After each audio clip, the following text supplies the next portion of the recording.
Welcome in. This is 300 Yards to Unknown. That right there is Eric Patterson, who you can find at ePatGolf. Eric, welcome. How are you? I'm doing well. Watching Phil Mickelson cruise to his first Champions Tour victory. He's making it look a lot easier than it is on the PGA Tour. It's pretty nuts. He's going to have a 100% win rate on the Champions Tour. He's just quit, one and done. That's Move it. on. What does the prize pool look like for something like that? Like, what's he going to get? I think he gets 400 grand. Well, okay. The Champions Tour makes, if you want to talk about, purses and in professional golf, I think the Champions Tour are doing something right because they're making a lot more than Korn Ferry Tour guys, and I think it's up there with like the Euro Tour, so it's pretty substantial cash that Phil's going to collect. I mean, 400 grand to him is not much, but it's a pretty nice payday. This could be pretty lucrative for him. So 400,000 is, let's see, that would have been, what was last week? The Northern Trust. That would have been finishing T4 at the Northern Trust last week. So what? Pretty crazy to think about.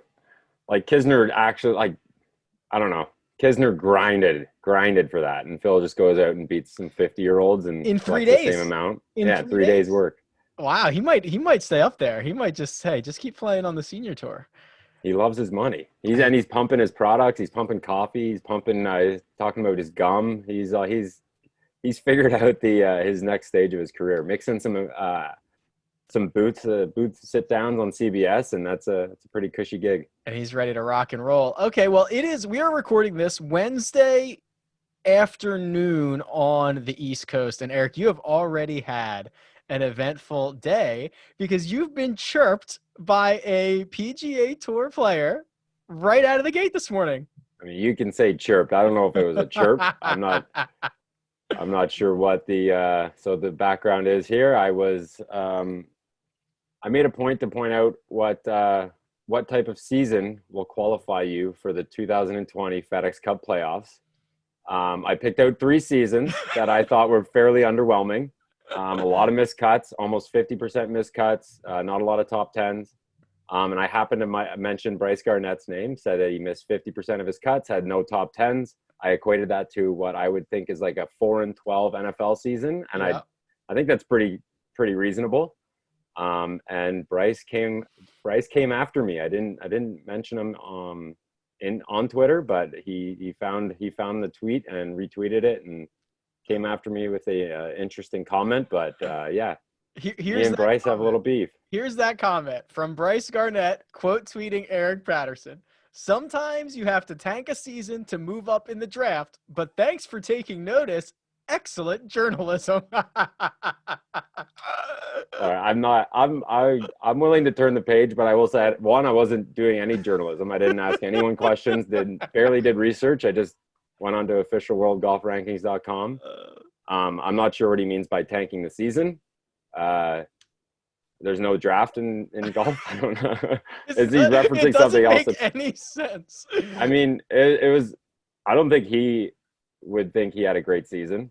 I don't know. Yeah. He missed 50% of his cuts, and he missed the Northern Trust cuts. So if you want to more than 50% of his cuts, and you look at the whole calendar, but I mean, it is what it is.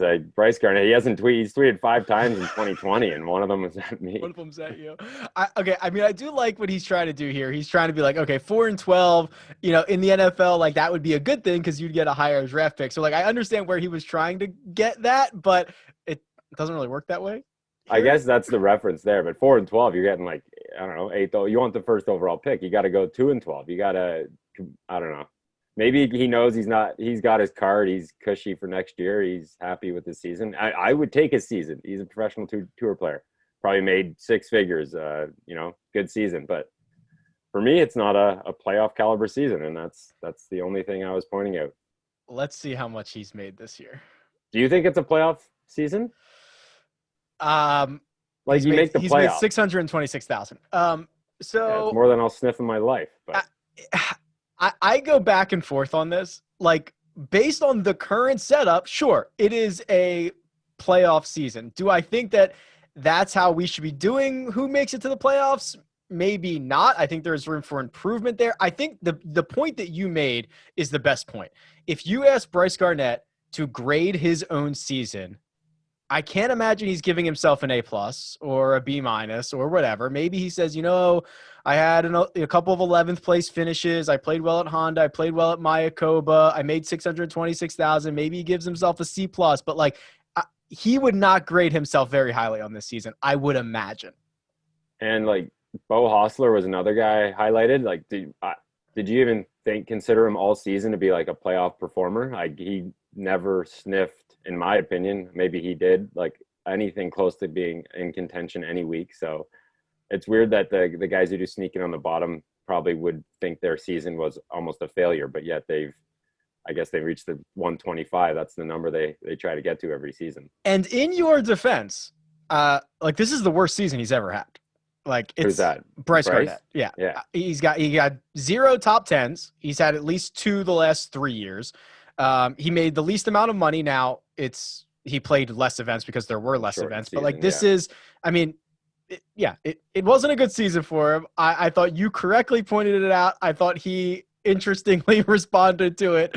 And it kind of furthers that conversation about what the playoffs should look like. Now, what do you think happened here? Do you think he searches his own name? He had to have, because it wasn't even like, it didn't, like nobody tagged him in it? That much traction on it. Yeah, no one tagged him in it. He just came out of nowhere. Maybe somebody DM'd it to him. Someone could have DM'd him. I don't know. Maybe a follower knows him or something. I'm not sure. But again, not going after Brice. It could have been any name I could have pointed out Bo Hogs or Bo Hoag's season or Bo Hostler's, but it was just the first one I clicked and commented on his season. I'm not going after nothing against Brice Garnett. The guy's done nothing to me or for me. So it was an interesting Patterson Wednesday morning versus Brice Garnett boxing match coming up. I believe we'll have to get that scheduled at some point. I'll start hitting the gym. He probably can take me in that. I think he's but yeah, I just found it odd. I would never go after a PGA Tour pro, but I don't know, whatever. I love it. There is also, okay, by the way, the internet remains undefeated. Okay, you cannot slip anything past the internet. And there was a way for Bryson this week to get himself in another controversy. This guy loves controversy. What are we calling this one? Doggate? What's a good name for this? Yeah, I think Doggate, Triggergate, because the dog's name was Trigger that got dragged into it. Do you know the story well enough to outline it? Okay, so I'll try to outline it. You correct me where I'm wrong here. Right. I've got it all pulled up. So I'll just give first credit to Will Knights from the Friday. He's the one who pointed this out. Yes. So Will Knights on Twitter is @WillKnightsTFE. This is great. So because I tried to explain this to my wife last night, so I think I can outline this. Bryson DeChambeau earlier this week posts on Instagram a photo with a dog with a caption that says, "Trigger helped me get my U.S. amateur win at Olympia Fields, so hopefully he'll rub some good luck off on me here this week." Very straightforward, Pat. So far, so good, right? Yeah, then you wouldn't think anything twice. You're like, oh, it's a lot of courses have dogs, and they're reuniting a few years later. It's a beautiful story. It's awesome. Gorgeous. Bryson's a great guy. People love dog content. Record scratch, because now we've got to do a little investigation. So Will points out, and actually, hold on, the PGA Tour Comms Twitter account also picks this up, right, and tweets out, Bryson DeChambeau and Olympia Fields course dog Trigger, that's the dog's name, are reunited Monday at the BMW Championship. The two first met when DeChambeau won the U.S. Amateur in 2015. That's the key, because as Will Knights points out, via a tweet from Olympia Fields in 2017, a tweet with a puppy that says, "Welcome to Olympia Fields, Trigger." So if I can do math correctly, this dog was not even born or at Olympia Fields in 2015 when Bryson and the PGA Tour want us to believe this dog was there giving him good luck. You nailed it. I don't know what else. I don't know what else there is to add to that, other than they're just making up a touching dog story. The dog was nowhere close to being alive when Bryson won in 2015. But for some reason, they're going to come out and say that, these two have a long-lasting relationship and they've been separated for 5 years and now they're reuniting. And, Bryson's just smiling at that dog. But and then there was so further down, I'll let you go again. There's another layer to this story. That's right. So J Paver 36 actually mentions that hey, uh, there's Trigger, but there's also Divot. Divot is Trigger's dad, and he may have been at Olympia Fields in 2015. And this is all just a misunderstanding of golden retrievers looking alike, and Bryson couldn't tell the difference. It's just a simple mix-up. That's what we are supposed to believe at this current moment. I guess it's easy to forget dogs' names. I mean, Goldens kind of look the same once they've matured, but yeah, again, there's more to it. Andy Johnson at the Woke Yoke says, sources tell me that Divot has never stepped Paul. By the way, great use of stepped Paul on the grounds of Olympia Fields Country Club, because he's actually the course dog somewhere else. Yeah, Brentley Romine had the actual course. Yes.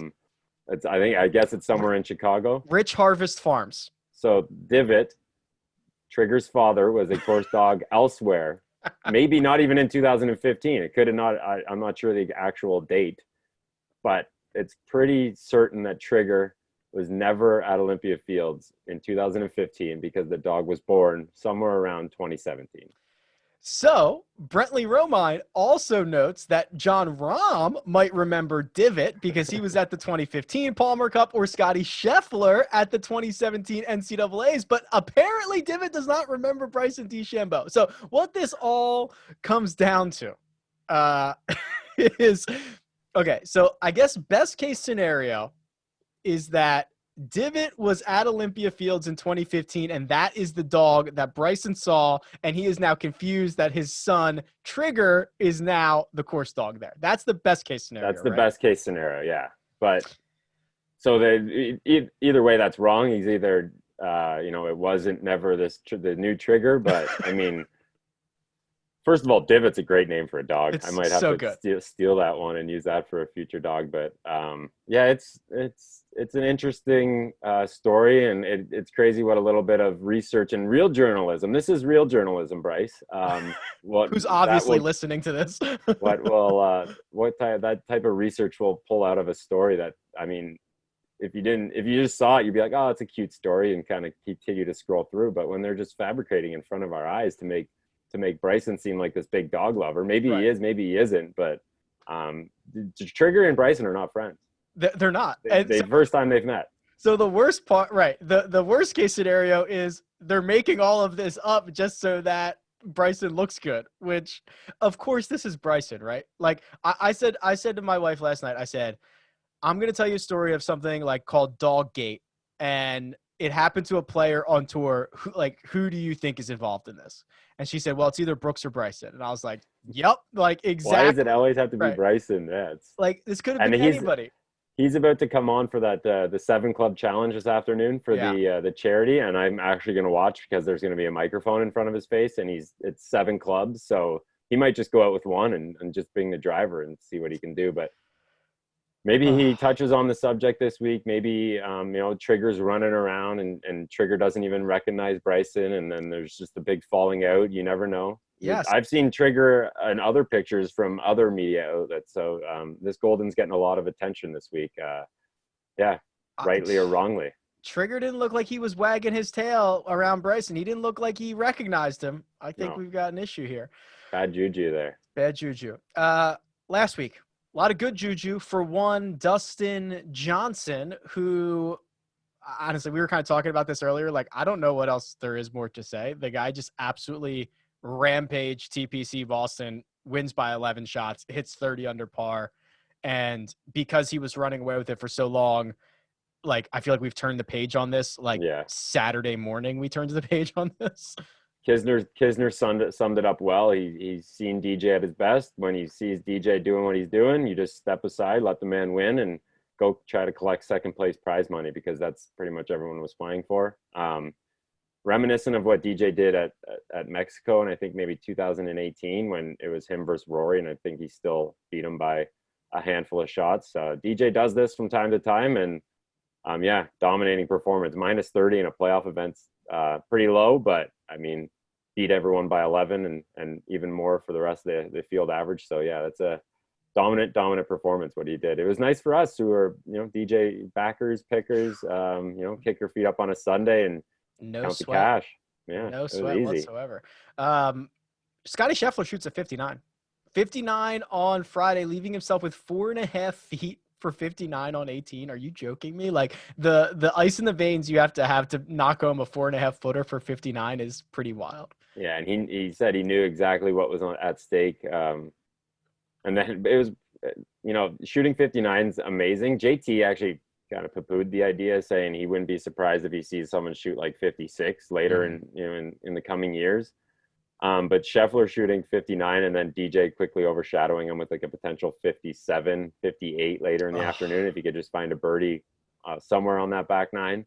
But yeah, to be overshadowed, in the afternoon wave after you shoot 59 shows how good these guys were playing. The second that Scotty Scheffler's putt dropped for 59, we were already on 56 watch for DJ. What did DJ started like birdie, eagle, birdie, like just absurd run to start your front nine. Yeah, birdie, eagle, birdie, eagle, birdie, par, birdie, birdie. He went out in 27. That's and even on Sunday, I think the commentators pointed out Harris English shot like 3 under the front nine and lost 2 strokes to the lead, like just sheer dominance. I don't think we'll see any 60s or 59s this week at Olympia Fields. DJ was under par enough on the front nine alone last week to win the golf tournament. Like if he didn't play the back nine at all, he got enough under par to win the golf tournament. So it's pretty wild stuff. I'm trying to think what else for last week. Louis Oosthuizen makes, okay, first of all, how bad would it have been if they had to come back and like 4 guys would have had to finish on Monday morning? That was when that first storm cloud rolled in, and you could tell how fast they were playing after the break. Yeah. Like Harris English didn't care that he made bogey on the last hole. He was just trying to get it home. That was as soon as the horns sound any late time on a Sunday, I just instantly think Monday finish. And I think DJ mentioned it. He said I accepted the fact that we might have to come back on a Monday, but that would have been you should have just waved the white flag, settle it how it was and turn the page, because coming back with an 11-stroke lead would have been pretty just get it over with at that point. He could have tagged me in. I could have wrapped up an 11-shot lead with 1 hole to go. Like I could have wrapped that up for him. I like to think I'd be able to, but depending on if I was actually collecting that money or not, just bunt a bunch of 9-irons down the fairway and get home in 10. Yeah, be plenty. I'm trying to think what else. Oh, I started to mention it. Louis Oosthuizen makes birdie on the last hole to knock our boy Doc Redman out of the playoffs. Sorry, Doc. We'll catch you next year, 71st. Louis moves on to this week, the BMW Championship. Which, okay, do you like – what's up? Go ahead. I was going to say, do you like the fact that this is – like there's no morning afternoon wave anymore? It's basically everybody's like out just at the same all time. Afternoon. Yeah, I was looking for a bit of a wave advantage, a wave split, but it seems like they're all just teeing off around noon. I don't mind it. Everyone's pretty much playing in the same conditions at all times. It should be a good week. Everything I've heard so far is just, US Open type conditions. I'm not going to say it's going to be like an even par winning score, but Tiger said it's extremely difficult. JT said it's going to be brutal. DJ said the same thing. So again, I think, the playoffs might have been a little bit, people were wondering when the tough golf's going to show up. And I think this is probably going to be the week because last week was not really a playoff tournament in terms of scoring and grueling conditions or what people expect from the postseason. Yeah, certainly not. Apparently there's not been a lot of rain in the area this in the last month or so, and we were already talking about and already hearing reports of like firm and fast conditions on like Tuesday. And if they're firm and fast on Tuesday, like it usually only gets worse than that throughout the week. So with that, and it being, I think it's the second longest par 70 besides Bethpage Black that we see like normally. Like this thing could be a monster, I think.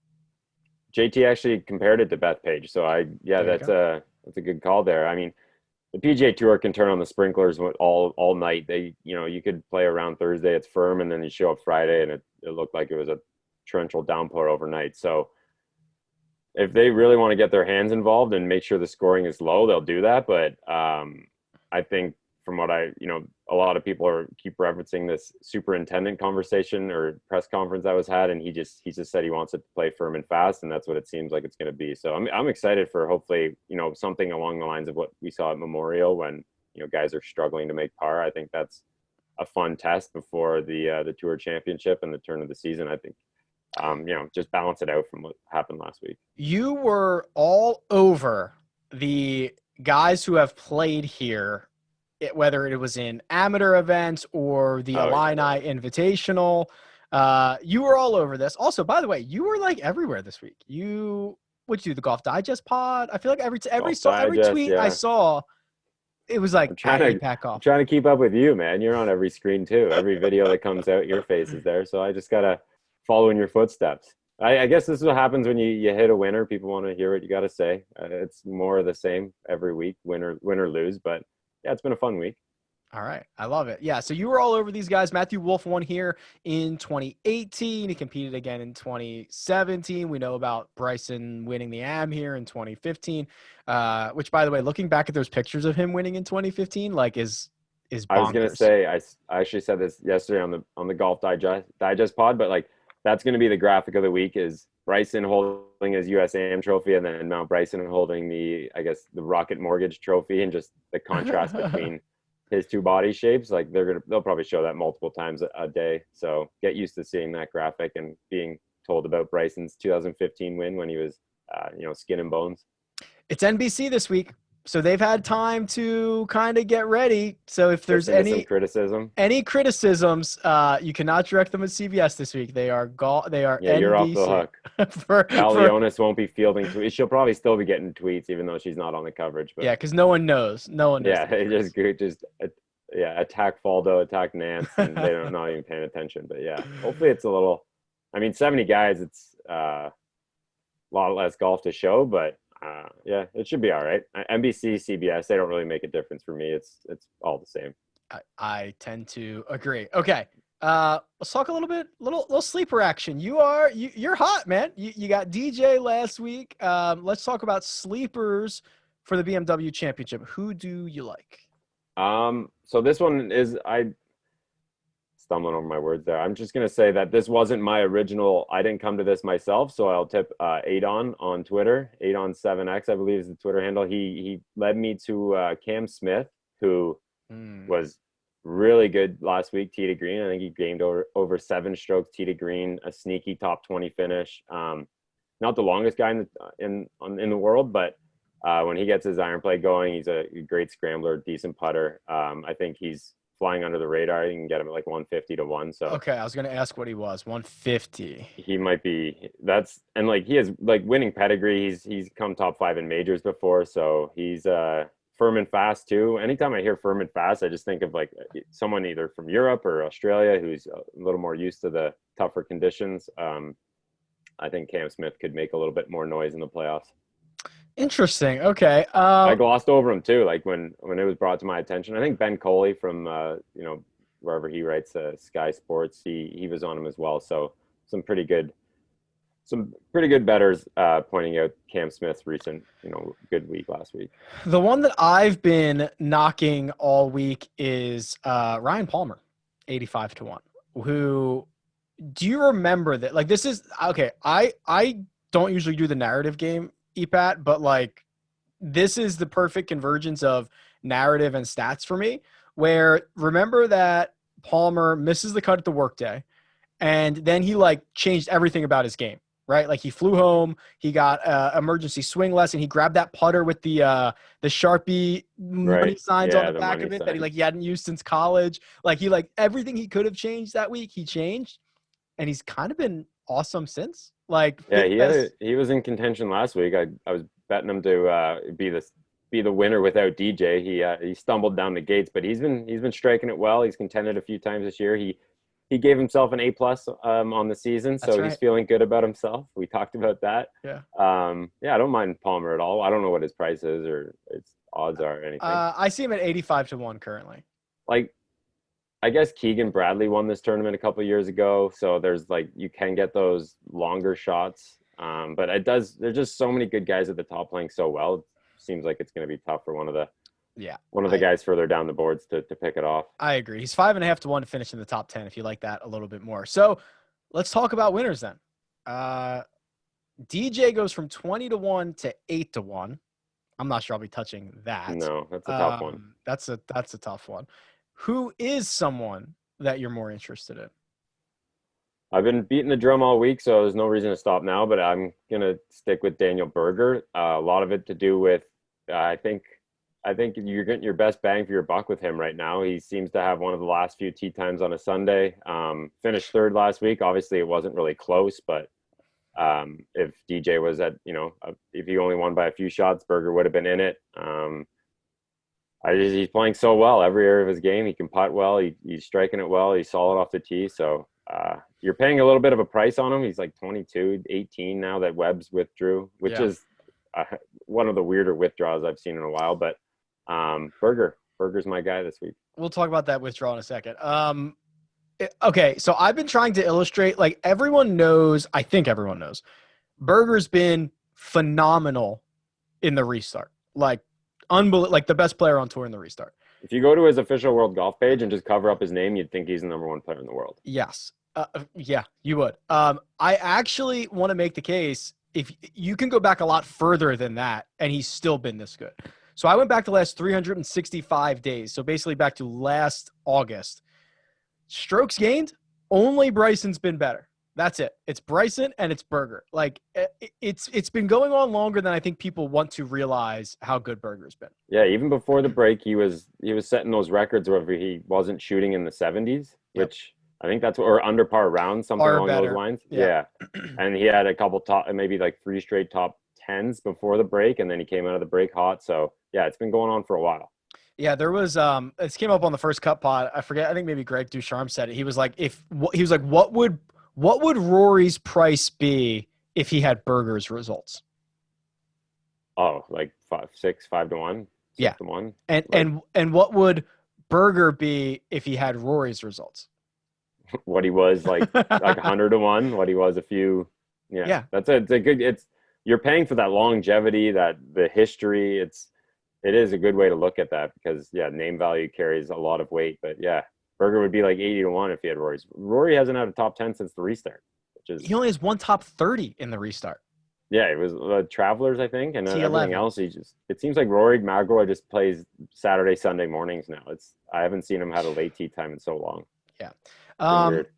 Let's talk about the Webb withdrawal real quick. I want to get your thoughts on this because I've gone back and forth on it. You described it as one of the weirder withdrawals. Tell me why. I mean, he's third in the FedEx Cup, so you want to promote your playoffs as being the everything. Everyone wants to play these events. It's a big push to the FedEx Cup. The guy who's number 3, who has a chance to move to number 1 in that 2-shot lead at the Tour Championship with $15 million up for grabs. It makes no sense why he would not want to collect some points and at least maintain where he is in the standings, because I think he can drop to as low as 9, which, I mean, 6 to 9, they're all, I think I tweeted this out. I think they start at 4 under. So if he stayed where he is now, he's 7 under. If he drops to 9 or 6, it's 4 under. And those 3 shots are massive. Like if you're like 11th, or like these guys are all playing because they want to protect their spot, but they're only losing like one stroke between like the different tiers. But Webb at 3, he has a chance to be number 1 or a chance to be number 9. I just found it a little peculiar. That, I think, is the key. It's not necessarily losing the 3 shots from 7 to 4 under. It's the fact that you also lost the opportunity to go up to 10. So it could, in theory, be a 6-shot swing instead of a 3-shot swing, if that makes sense. Yeah, and he doesn't even have to. He doesn't even have to have a top finish to maintain his position, I don't think.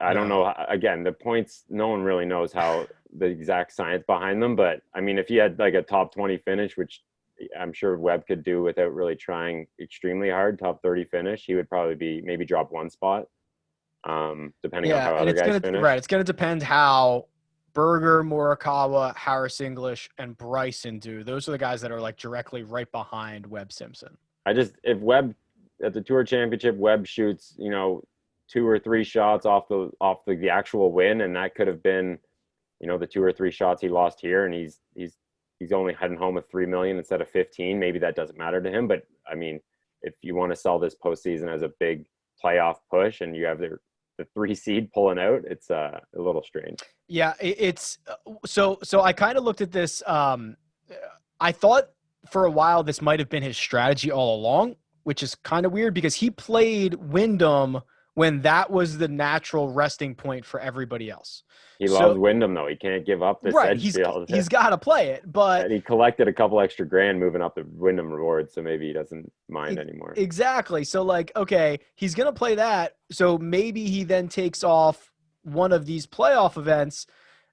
But apparently, so I was on CBS Sports HQ earlier, and Doug Bell was reporting that Webb was intending to play this week. He had a swing lesson set up in the with a Chicago-based coach like Tuesday evening or whatever. So he was planning on being there and decided either he was too tired or just like, I need a rest right now. So I don't think this was the plan. He just thought whether it's 3 strokes or whatever, the rest is more important.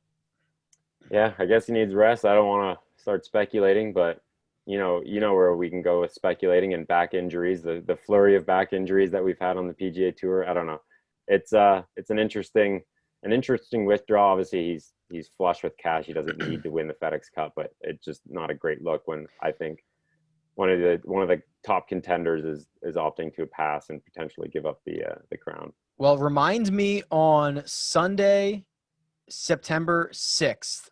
To look and see how many shots back Webb finished and how many he dropped this week. And we'll be like, you're an idiot, Webb. You gave up the Tour Championship and the FedEx Cup. A bad finish for Webb this week would be like top 40. He's been super consistent. And that would be like a horrific finish for him.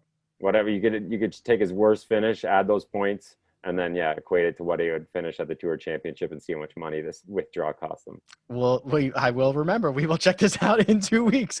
All right, EPAT, you can find his work at The Score. You can find him on Twitter at EPAT Golf. What's going on over at The Score?